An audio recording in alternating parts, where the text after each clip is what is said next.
Olá, boa tarde. Hoje é dia 5 de outubro de 2018, no ar o programa Fundos Imobiliários aqui pela Infomoney TV. No ar e ao vivo, também pelo Facebook do Infomoney. Hoje é aquele dia que eu gosto de bater um papo com quem pilota o seu patrimônio, dia de conversar com o gestor, dele te dizer o que ele está enxergando no mercado, para onde vai o seu fundo, uma das conversas mais importantes que a gente tem aqui. E quem vem, qual a gestora que vem conversar com você hoje é a Rio Bravo. Fazia tempo que eu queria trazer a Rio Bravo novamente aqui. A gente conversa com dois gestores, com o Alexandre Rodrigues e com o Guilherme Fonseca, certo? Guilherme Alves, desculpe. Então é bom ao vivo assim que a gente erra e corrige. O Alexandre Rodrigues e o Guilherme Alves, dois gestores da Rio Bravo. A gente vai aproveitar, eles vão aproveitar para falar de vários fundos da casa e não de um só fundo. E provavelmente você conhece os fundos da Rio Bravo, talvez tenha mais do que um na sua carteira, então hoje é uma grande oportunidade de ter mais esclarecimentos sobre o que está acontecendo lá. Então, como de costume, eu vou passar aqui pelos fatos relevantes, rapidinho, porque teve muito fato relevante, que a Rio Bravo inflacionou os fatos relevantes nessa semana, mas acaba sendo uma sorte nossa ter fatos relevantes da Rio Bravo e os dois gestores aqui para complementar e esclarecer. Então vamos lá, fatos relevantes só. Dia 28/9, o VISC 11, né, o 20 Shopping Centers, anunciou a aquisição de 15% do Shopping Iguatemi Fortaleza. O valor da aquisição dessa participação é de 185 milhões e a operação deve gerar um cap rate de 9,2%. Cap rate, você sabe, é o mesmo que dividend yield, esses dois mundos que se conversam no mercado de fundos imobiliários, o financeiro e o mercado imobiliário. O que a gente chama de dividend yield no mundo do mercado de imóveis é o cap rate. Então, pagando 185 milhões por esse shopping, quanto que deve entrar de aluguel a cada mês? Então, isso anualizado em 12 meses, a previsão é que seja equivalente a 9,2% de retorno. Não significa que é isso exatamente que chega no bolso do cotista, hein? A gente pede para os gestores explicarem isso depois. Não sobre este fundo, mas sobre, de maneira geral, né? A diferença do cap e o que chega no bolso do cotista como rendimento. Dia 28/9, o Vila Olímpia Corporate, aqui tem um inquilino que praticamente todo mês aqui eu dou um fato relevante que ele atrasou e depois no mês seguinte ele regulariza. Dessa vez ele atrasou julho e atrasou novamente agosto. Esse inquilino, esse contrato de locação representa 9,10% da receita e claro que o administrador, o gestor estão tomando lá as medidas necessárias para cobrança e quem sabe talvez até algo mais, né? Um despejo ou coisa assim. Dia 3/10, o GWI Renda Imobiliária, o GWIR11, que é administrado ainda pela BR Capital, anunciou que numa Assembleia Geral Extraordinária os cotistas aprovaram a substituição da administradora e da gestora a partir do dia 22 de outubro. Depois, dia 3/10, SDI Rio Bravo Renda Logística, o SDIL11, administrado aqui pela Rio Bravo, aqui não, né? Administrado pela Rio Bravo, que está aqui hoje, anunciou a assinatura de um compromisso de compra e venda para aquisição de um empreendimento chamado One Park. Isso é algo que eu vou pedir para eles explicarem bem, porque dentro do empreendimento tem um galpão. Então são vários galpões ou tem um galpão lá? Daqui a pouco eles explicam. O valor foi de 124 milhões, 37.500 reais. A conclusão, o negócio ainda não está totalmente fechado, né? Demanda ainda questões operacionais e regulatórias. Se efetivado, o rendimento deve ser 3 centavos maior por cota. E após a entrega desse galpão, tem um galpão em construção, correto? Ainda deve adicionar mais 1 centavo por cota no rendimento. Edifício Almirante Barroso, FAMB 11B de balcão, administrado pelo BTG Pactual, anunciou que a Caixa Econômica Federal comunicou a intenção de desocupar o imóvel. Então todo esse prédio era ocupado pela Caixa, agora ela vai ficar somente no térreo com a agência bancária. Depois, dia 4 de outubro, a Red Investments, dois fatos relevantes que eu aglutinei em um aqui, ó.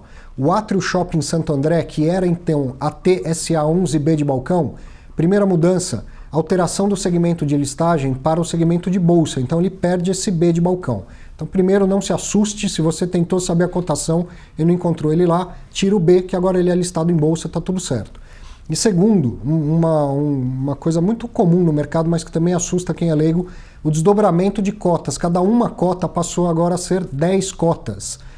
Não se assuste, seu patrimônio está intacto, está tudo bem. Ontem tinha fechado a R$ 1.049,99 uma cota, hoje é como se ela custasse R$ 104,99. Como não? Exatamente, ela passa a custar um décimo do que custava antes, porque agora você, ao invés de ter uma, tem 10 cotas. Então você tem 10 cotas, 10 vezes mais cotas, e elas valem um décimo do que valia. Então está tudo igual no seu patrimônio. E o Red Top FOF, que é o TFOF11, anunciou alteração de taxa de administração para 0,8% ao ano sobre o PL, e as cotas também desdobraram de 1 para 10, tinha fechado a 1.189, então é como se hoje tivesse 118,90. Não muda nada para você, se muda é para melhor, porque melhora a liquidez, facilita a negociação desses fundos, facilita a comparação com outros fundos também. Dia 4 de outubro, o AESAPAR, o AF11, que é também administrado pela Rio Bravo, diz que a análise da proposta de permuta que está acontecendo entre o administrador e a Croton, né, que é a locatária de quando houver imóveis nesse fundo, era para ter sido já decidida, mas foi adiada por órgãos internos da Croton. Eles também nos explicam isso daqui a pouco. Também no dia 4 do 10, o Rio Bravo Renda Corporativa, o FFCI 11, o pessoal da Rio Bravo anunciou a conclusão da aquisição do 12º andar lá do edifício Setenco Plaza da Torre Norte. Eu já tinha dado esse fato relevante há algum tempo atrás. Agora o negócio está realmente fechado. Então o valor foi de R$ 12.989.606, que equivale a R$ 12.169,55 por metro quadrado. Já tem locatário lá, ele está alocado para o Banco da Ecoval por 6 anos. Se não me falha a memória, é a partir de junho deste ano que começou a correr esse prazo de 6 anos. O rendimento deve ser impactado em 1 centavo positivo por cota. Destaques da semana, esse é um destaque que eu não podia deixar de dizer, a XP zerou a corretagem para fundos imobiliários. Você deve ter acompanhado na semana passada a Clear, que é outra corretora do grupo XP, também tinha zerado, e no passado outras corretoras do mercado também já tinham zerado corretagem para fundo imobiliário. Mas agora, quando a maior corretora faz um movimento desse, evidente que isso é benéfico para o mercado e benéfico para você, cotista, que vai poder fazer negociação com zero custo de corretagem. Só sobra lá a parte da bolsa, que são os emolumentos. Isso também tende a melhorar a liquidez do mercado. Fica mais fácil comprar e vender, fica mais fácil até especular. Outro dia entrevistei o Fernando, que é um especulador, um day trader em fundo imobiliário. Fica mais fácil para essas pessoas. E com mais especulação, a gente também tem mais liquidez no mercado. E por fim, falar para você que está começando no mercado, são muitos novos investidores, baixe lá o Guia de Investimentos em Fundos Imobiliários, que eu escrevi aqui, é gratuito, você encontra nesse site aqui, ó, neste link. E querendo se aprofundar, quer investir, quer aproveitar a corretagem zero, mas precisa saber o que comprar, né, quando comprar. Então conheça o curso online Viva de Renda com Fundos Imobiliários, curso que eu gravei aqui em parceria com o Infomani Educação. Você adquire o curso, a senha, e tem 12 meses para assistir às aulas. Vai entender desde a estrutura jurídica até como fazer a alocação, comprar e vender suas cotas, qual a diferença dos segmentos do mercado imobiliário e toda a parte de tributação. Pode fazer que o curso é muito bem recomendado por quem já fez. Ok? Vamos bater um papo com o pessoal da Rio Bravo? Aí de volta. Então agora sim, obrigado, que fiquei narrando que nem jogo de futebol para chegar nessa hora de conversar. Obrigado, Alexandre Guilherme, desculpa errar o sobrenome, detesto fazer isso quando fazem comigo. Desculpa ter errado o seu sobrenome. E que bom que vocês estão aqui. Obrigado, a gente que agradece, Arthur, a presença. A gente está, enfim, à disposição para esclarecer os questionamentos dos investidores. Começando pelos fatos relevantes, quer aproveitar para comentar alguma coisa? Legal, acho que, bom, essa semana que você comentou, a gente teve 3 fatos relevantes importantes, né, de fundos nossos, que a gente pode aproveitar para comentar um pouco, né? A gente teve do SDI Rio Bravo Renda Logística, aquisição de um imóvel, do Rio Bravo Renda Corporativa, aquisição também de um imóvel, e o fundo AESAPAR, que a gente tem, é basicamente um fundo que foi criado com build-to-suit para fazer 2 universidades para Croton, que essas universidades, por alguns motivos, não vão poder ser construídas, e a gente está em conversas com a Croton para fazer uma permuta desses terrenos por outros ativos que já estejam prontos. Tá? Uhum. Então, já comecei a me adiantar sobre esse fundo, acho que a gente pode começar por ele. O fundo AESAPAR, a gente basicamente vem mencionando isso nos últimos relatórios mensais, a gente assumiu a gestão desse fundo em janeiro desse ano. Desde janeiro a gente vem conversando com a Croton para a gente poder de fato fazer essa permuta, de fato resolver o problema do cotista, porque a renda do fundo é uma renda contratual que vem de um contrato build-to-suit, então as locações do fundo de fato têm base contratual em um aluguel, só que o fundo ele não tem um tijolo por trás, né? E isso de fato gera uma insegurança e a gente, sabendo dessa insegurança, a gente quer fazer essa permuta desses ativos com a Croton e de fato ter um fundo imobiliário que tenha um tijolo por trás e que a renda imobiliária faça sentido com o negócio da Croton. Tá? Então a gente vem já nos últimos relatórios mensais comunicando os investidores sobre o andamento das negociações. É público também que a Croton passou agora por uma emissão de debenture num valor bem razoável, que talvez possa ter atrasado um pouco as negociações, mas o que a gente pode dizer é que a gente tem uma proposta já, uma proposta que a gente está na mesa da Croton para a gente de fato poder fazer essa permuta. Essa proposta está sendo analisada por eles, ia ser deliberada ontem num comitê, que era para acontecer ontem, por motivos internos da Croton. Esse comitê acabou sendo adiado, então a gente vai ter que esperar mais um pouco para ter uma resposta definitiva, mas é basicamente isso. A gente está fazendo essas negociações com a Croton e trabalhando para resolver essa situação. Vê se eu entendi e sei que nem tudo pode ser dito, mas vocês devem ter analisado os imóveis que eles têm e ocupam. Perfeito. E vão propor uma troca, uma permuta desses terrenos por imóveis onde funcionam universidades e que já estão ocupados. Seria como um sale and leaseback por parte deles, mas recebendo em terreno ao invés de receber em dinheiro. Exatamente isso. Então a gente quer trocar esses terrenos do fundo por ativos prontos próprios da Croton. E esse contrato de locação iria junto ou viriam novos contratos? Eu também nem sei se você pode me responder isso a essa altura. Não, a gente ainda não está abrindo muitos detalhes da negociação, principalmente sobre contrato de locação. É uma informação que ainda não é pública para os investidores, tá?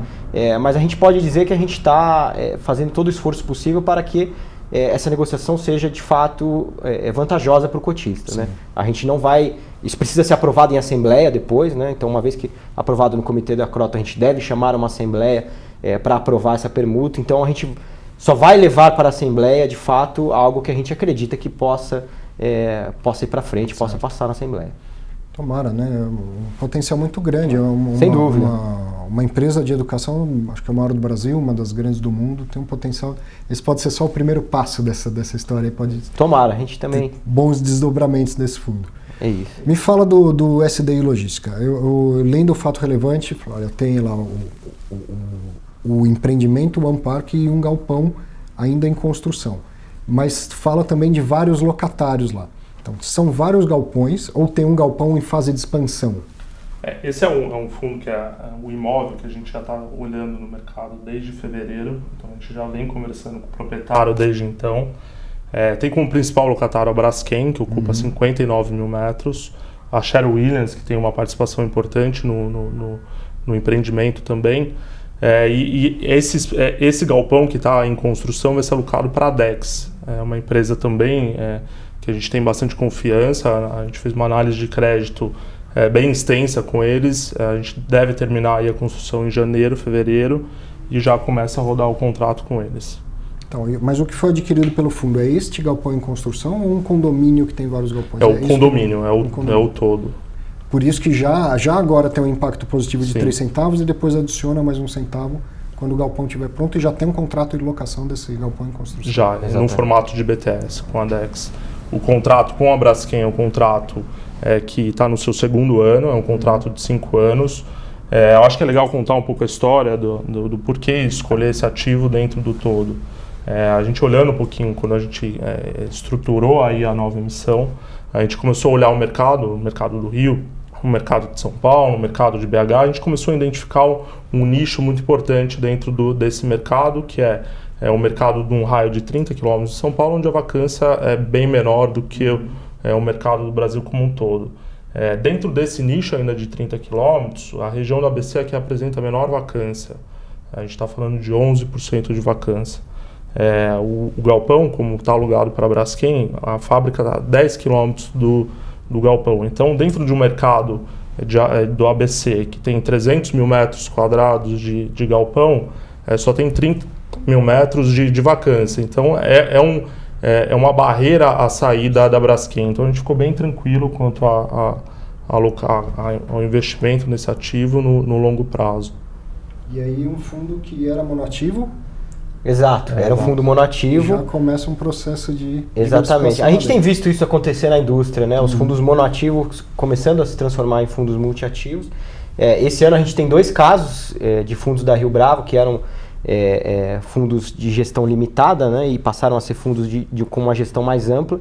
O primeiro caso é o SDI Rio Bravo Renda Logística, que é um fundo que a gente tem em parceria com a SDI. E o segundo caso é o Rio Bravo Renda Varejo, que era o antigo Agências Caixa.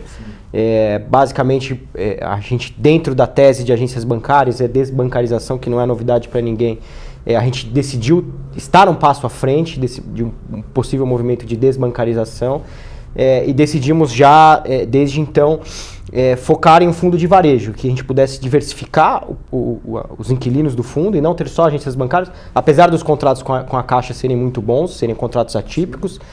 Parte deles vence em 2022 e tem contratos que vencem até 2028. Então são contratos de longo prazo, atípicos, mas a gente já quer estar à frente do mercado, trazer novos inquilinos para o fundo, inquilinos que eventualmente possam até reassumir esses pontos da Caixa, se for o caso. Então a gente acredita que essa dinâmica de um fundo de varejo e de um fundo de gestão ativa vai funcionar muito melhor para esse tipo de produto do que um fundo simplesmente de agência bancária. Uma agência bancária já é um ativo de varejo, né? Ele está sempre bem posicionado, numa praça, num lugar bem de muita movimentação, né? E a gente poder ter a facilidade agora de trocar eventualmente uma agência ou outra e trazer um ativo novo para o fundo. A gente vem trabalhando bem intensamente aí para poder alocar o caixa do fundo. A gente espera aí trazer boas notícias em breve.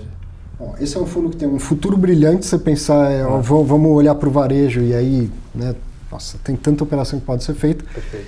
Ainda tem uma pendência da documentação com a Caixa que sempre suscita a dúvida dos cotistas. O que vocês podem explicar, se isso avançou alguma coisa, enfim? A gente tem avançado, enfim, com a Caixa. É importante dizer que essa é contratualmente uma responsabilidade da Caixa de fazer a regularização dos imóveis. Então, a gente tem isso contratualmente já definido com a Caixa. A gente vem trabalhando um esforço extra para fazer com que isso aconteça, porque, de fato, a gente quer passar a escritura desses imóveis, a gente quer ter eles registrados como propriedade do fundo. É importante dizer que são imóveis que a gente vem recebendo contra a locação do contrato de locação de forma normal. A Caixa vem cumprindo essa obrigação contratual, mas é que a gente está fazendo esse esforço extra para conseguir regularizar esses imóveis. Falta formalização da escritura em nome do fundo, é isso? Perfeitamente. E precisa ter alguns passos antes de burocracia que a gente está trabalhando bastante fortemente para resolver com a Caixa. Sim, não coisas grandes, Caixa Econômica Federal e tal. E independente disso é sanável e vai ser sanado, o futuro desse fundo é começar a olhar. Você pensa, amanhã essas agências podem vir a ser pontos de varejo, ou você pensa, amanhã eu já posso fazer uma emissão e começar a colocar varejo. Esse fundo poderia começar a ser um fundo multimercado, vamos dizer assim, um fundo que tem agências, que tem farmácias, que tem... É mais ou menos essa a ideia? Essa é a ideia. Perfeito, essa é a ideia. E a gente sempre focando em ativos bem localizados, que eventualmente o inquilino saindo, a gente tem a facilidade de realocar esse imóvel. Então a gente está buscando sempre grandes marcas, localizações que façam sentido para dentro do fundo, no qual que a gente consiga ter uma gestão de forma fácil, né, de eventualmente um inquilino saindo. Muito bom. Então é de se esperar um crescimento do fundo em breve, novas emissões e... Perfeito. A gente ainda tem um capital disponível para investimento no fundo, que é em torno de 100 milhões de reais, e, enfim... também é o nosso desejo fazer esse fundo crescer, ganhar escala, ganhar maior quantidade de inquilinos, maior quantidade de imóveis, diversificar a carteira do fundo de maneira geral. Então, é o caminho que a gente tende a seguir com esse fundo. Pode ser o primeiro fundo com essa característica no mercado. Tomara. Né? E aí o Renda Corporativa e o SDI Logística, eles estão numa situação parecida. Fizeram emissões há pouco tempo e estão fazendo alocação de caixa. Né? O do SDI terminou agora, no começo da semana. Perfeito. A emissão, né? E já anunciaram a primeira alocação. Tem mais coisa para anunciar em breve. Claro que vocês não vão falar aqui, mas ainda tem espaço para mais quantos imóveis lá? Do SDI é fácil dizer, porque a gente terminou a captação agora, né? Sim. Captamos aí 126 milhões, que diante de um cenário de eleições a gente está bastante orgulhoso do trabalho que foi feito. E basicamente esses 126 milhões serão alocados no imóvel que a gente está comprando, do OnePark. No OnePark. Então a ideia, assim, é um fundo que a gente já conseguiu sair com a emissão, já vai ter 100% da alocação no recurso. E agora a gente volta, né, a gente já está desde o início do ano aí trabalhando na alocação do renda. É um ativo, a gente já colocou dentro do fundo um prédio na Alameda Santos, que está alugado para VIP Office. A gente fez a alocação agora dessa laje no Setenco Plaza. A gente tem outros ativos aí que a gente está em vista, que a gente espera aí ter alguma boa notícia até o final do ano. É um mercado que agora, por questões políticas, ele fica um pouco mais devagar, mas ainda assim a gente está conseguindo avançar bem aí com esses deals. Esse é um fundo que é case dentro da própria casa, né? Porque perfeito. Era um fundo monoativo também, era o JK Financial Center, perfeito. E o que está acontecendo agora com o SDI Logística é o que aconteceu Exatamente. no passado e com sucesso no Rio Bravo Renda Corporativa. A gente replicou o que aconteceu com o Rio Bravo Renda Corporativa em 2 fundos esse ano, o SDI Renda Logística e também com o Renda Varejo. Então, eu me lembro, acompanho muito, estava conversando com eles agora, eu já contei isso várias vezes, essa história de que eu trabalhava no mercado com ações, eu nem sabia que era fundo imobiliário, um dia eu vi um ativo diferente, me interessei e era um fundo imobiliário. Esse ativo era o Renda Corporativa, foi o primeiro fundo que eu vi e que me fez ter interesse pela indústria. E naquele momento já era um fundo diversificado, mas ele só tinha ativos em São Paulo. Aí veio um período de diversificação de ir para o Rio de Janeiro, né, e começou a alocar também no Rio de Janeiro. Agora, com uma nova emissão, as alocações têm sido feitas principalmente na cidade de São Paulo. Tem ideia ou coisas no pipeline para ir para outros lugares além de São Paulo e Rio de Janeiro? Não, a ideia é ficar em São Paulo e Rio de Janeiro, mas principalmente São Paulo. Sim. E a gente está olhando principalmente as regiões aí que tem baixa vacância. Então a gente gosta muito da Paulista, a tese de Paulista para a gente olha com bons olhos. Hoje a vacância na Paulista está em 11%. Se a gente vai olhar o mercado como um todo, aí, uma vacância de 24%, 23% de expectativa até o final do ano. É uma região que a gente gosta, então num prazo não tão longo a gente já consegue imaginar as revisionais, os reajustes de contratos de locação acima até mesmo aí da inflação futura. Então assim, a gente tenta buscar ativos nessas regiões, Paulista, Vila Olímpia, JK, que a gente tem uma posição bem relevante, e assim o mercado recuperando a gente deve ir para outras regiões também. Tem um ativo bom na Vila Olímpia que chama The One. Com certeza. Que no passado já até pensaram em fazer uma fusão. E eu sei que a fusão é um processo bem burocrático, mas ainda tem essa ideia lá dentro de um dia colocar o The One dentro do Renda? A gente tem essa vontade, sim. Essa fusão não foi para frente em 2014, 2015, se eu não me engano, que a gente foi. Ainda precisava de 50% para aprovar com quórum qualificado, ainda antes da nova 472, né? Exatamente. A gente encontrou, enfim, naquela época dificuldades comerciais para conseguir aprovação suficiente e colocar essa fusão de pé, mas é um sonho que a gente tem. De fato, o The One é um prédio que tem todo o perfil do Rio Bravo Renda Corporativa, é um prédio bem localizado, que a gente gosta bastante. E a gente espera, enfim, conseguir fazer essa fusão, enfim, conseguir ter esse apelo comercial com os cotistas para fazer essa fusão em algum momento. Ainda vou falar um pouco mais do Renda, que acho que é o fundo que todo mundo mais conhece, né? Claro, tem o antigo Agências Caixa, ele teve uma dispersão muito grande, tem o Santander Agências também, na época, em 2012, foi uma tremenda distribuição, mas ainda a respeito do Renda, então agora ele vem ficando focado na região da Paulista, tem lá a Vila Olímpia.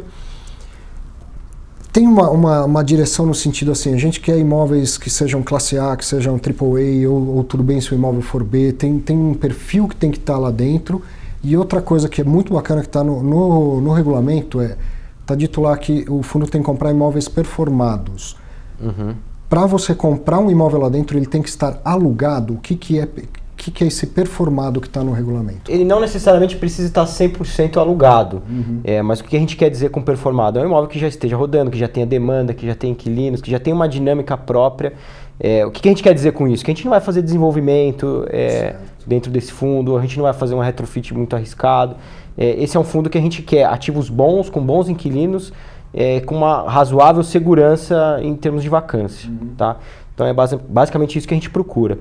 Em termos de estratégia de aquisição, essas 2 últimas aquisições que a gente fez obedecem basicamente um norte que a gente tem seguido em termos de alocação de capital, que é aumentar a participação nos prédios onde a gente já tem, porque de fato a gente consegue com mais participação ter mais poder de votos em assembleias, a gente consegue fazer os investimentos que a gente acredita que tem que ser feitos, a gente diminui a concorrência interna dentro do prédio, então a gente quer aumentar a participação nos prédios que a gente já tem, que foi o caso do CETENCO, e fazer aquisições de blocos importantes dentro de edifícios ou de edifícios inteiros, que foi o caso do Parque Santos locado para VIP Office. Então esse tem sido o nosso norte de alocação de recursos para o Rio Bravo Renda Corporativa. Em termos de classificação de prédio, a gente está olhando desde prédios Bs até AAAs.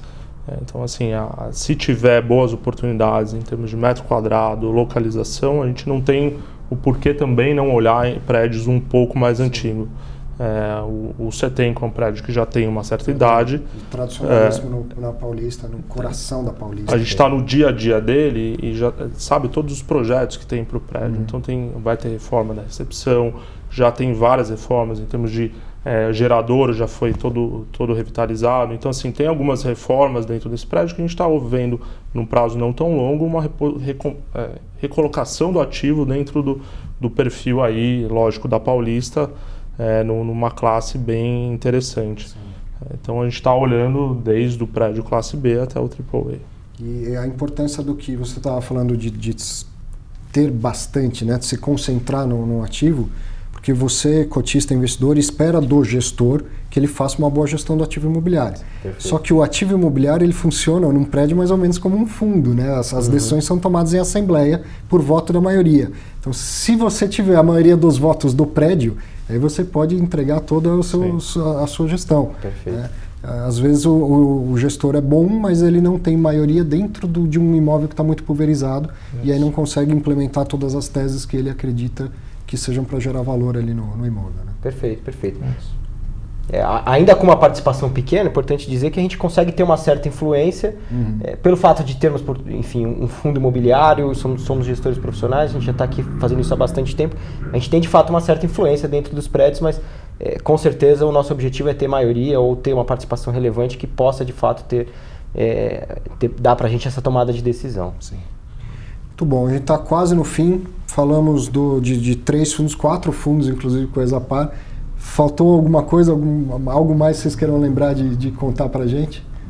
Você comentou do Santander Agências, Sim. né? Acho que vale dizer também que a mesma dedicação que a gente está pensando em colocar um passo à frente no Rio Bravo Renda Varejo, a gente também está com Santander Agências. É um caso semelhante, a gente tem contratos muito bons com a Santander, contratos que vão vencer em 2022 e 2023, contratos atípicos, ou seja, o inquilino, uma eventual rescisão, paga o contrato até o final. Esse ano vai dar alegria pelo GPM, né? Um GPM de 10%, exatamente. E a mesma dedicação que a gente tem de estar um passo à frente, de pensar as possibilidades que a gente pode ter com esse fundo, a gente tem tanto no Santander Agências quanto no Rio Bravo Renda Varejo. Os ativos do Santander são muito bem localizados. Então a gente tem pensado, algumas agências são maiores do que a gente está vendo hoje como de praxe do Santander, então a gente tem conversado bastante com eles também. Então é possível pensar em fazer com o Santander algo próximo que foi na Caixa? Vai virar um fundo de varejo também? A gente ainda não sabe dizer, enfim, mas a decisão no fim é do cotista, mas pode exatamente, a decisão no final é do cotista, a gente não sabe dizer qual que vai ser a estratégia final, mas o que a gente pode dizer é que a gente tem trabalhado bastante nisso, a gente tem pensado bastante nisso. Olha, rapidinho, sobre a questão da desbancarização. Eu tenho uma ideia de que por mais que a tecnologia aumente muito e as agências fiquem menos relevantes, a operação de sale and leaseback ela é tão boa para quem vende que eu vejo o mercado assim, cada vez menos agências, mas as que sobrarem, o banco não vai ficar retendo o tijolo para ele vai preferir vender isso para um fundo imobiliário. Faz sentido? Se a gente não vai ver sumir a agência bancária, até porque algumas delas são verdadeiros pontos de marketing, né? Só de você ter a sua marca no meio de uma grande avenida já sustenta aquela agência, né? E outra coisa, não é todo mundo que usa o aplicativo. A Febraban faz uma pesquisa todo ano e deixa muito claro que o que a gente faz via aplicativo é pagar conta, consultar saldo e extrato, fazer DOC, TED. Mas para tomar crédito, as pessoas querem ir lá, no olho no olho. Não é que as agências vão sumir ou desaparecer, né? Elas devem diminuir. Mas as que sobrarem, faz muito mais sentido que essa relação bancos e fundos imobiliários se expanda do que diminua. Sim. Vocês concordam? É algo da minha cabeça. Não, a gente concorda bastante com isso, Arthur. De fato, com o mercado imobiliário melhorando, a gente já viu aí uma última janela de captação de fundos imobiliários, os fundos imobiliários voltando nas principais páginas dos jornais. A gente acredita que com essa volta é algo bem factível, bem plausível de se acontecer, sim. Quer dizer, a gente fala assim, então, por exemplo, o Agências Caixa, né? Ele vai se tornar um fundo de varejo, daqui a pouco a gente vai ver outras coisas lá dentro, farmácias ou coisas do tipo. Nada impede de ver mais agências ainda, desde que elas sejam imóveis bem localizados. Sim. E que, se um dia deixar de ser agência, possa passar a ser um outro ponto comercial de varejo, tudo bem, né? Perfeito. Se for um bom negócio, a gente vai seguir em frente. E as agências da Caixa, assim, a gente vai no dia a dia olhar, é um fluxo de pessoas muito alto. Então, assim, é difícil imaginar daqui a uns anos não diminuir de forma muito expressiva. A Caixa ainda assim é a principal financiadora do mercado de crédito imobiliário, então assim, o FGTS, então assim, tem algumas situações que fazem, especialmente da Caixa, uma demanda bem interessante para... A Caixa não poderia falar, vou ficar sem agência e vou me tornar um banco digital. Ela tem outras funções além de simplesmente a questão bancária. Né? Uhum. Muito bom. Bom, vocês sabem que provavelmente essa foi a última edição do programa aqui nesse estúdio. No próximo estúdio, que eu ainda não vi, mas acredito que seja muito bonito, ele é muito próximo da Rio Bravo. Então, vocês não têm desculpa para demorar mais tanto tempo assim, que vai ser só atravessar a rua. Espero que a gente possa conversar muito mais vezes, recebê-los lá. Vai ser sempre um prazer. Obrigado. Vai ser um prazer, Arthur. Obrigadão. Valeu. Gostou? Deixa um comentário lá, me procura na minha página do Facebook, deixa um comentário e entre em contato com eles também, hein? Pode entrar, né? Sim, site, ri@riobravo.com.br. Um grande abraço para você, até a próxima sexta-feira, hein?